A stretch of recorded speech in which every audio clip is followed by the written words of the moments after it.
I'm saying it again, losing your memory is not a normal part of aging. In our last video, we talked about the causes of memory loss and how to keep your memory sharp as you age.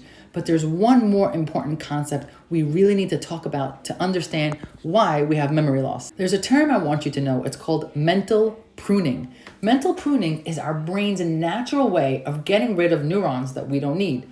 It actually helps our brain operate more efficiently.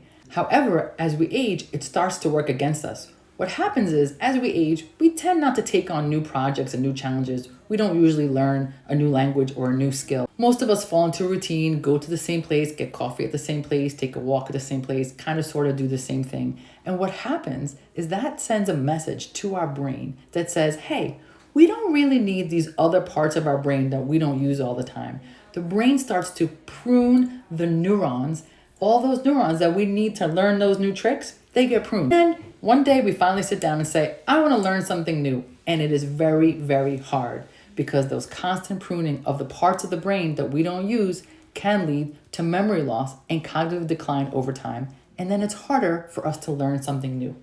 Basically, this is a fancy way of saying, if you don't use it, you lose it. So if you don't want to lose it, you have to constantly make your brain work in areas that it doesn't usually work in so that your brain knows that you need it and it stops pruning it. Number one, engage in mentally stimulating activities like puzzles, reading, especially fiction because it uses your imagination.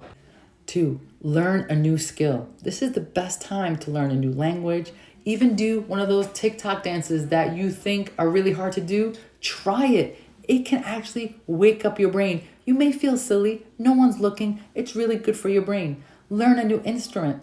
Learn how to knit. Learn something that you have never learned before. Next time you go to a grocery store, memorize your list. Write it down. You should still take it in your pocket just in case, but try to memorize it and see if you can get through the store without looking at the list. Do the same thing next time you cook. Look at the recipe, try to memorize it, and cook without looking at it again. Don't invite anyone over for dinner until you get this right. Bottom line is, there's so much you can do to save your brain. In the last video, we talked about foods and medication and sleep. And in this video, I'm giving you tips and exercises to keep your brain from being pruned. You have the power to keep your brain and your memory sharp as you age. I hope this helps. I'll talk to you soon.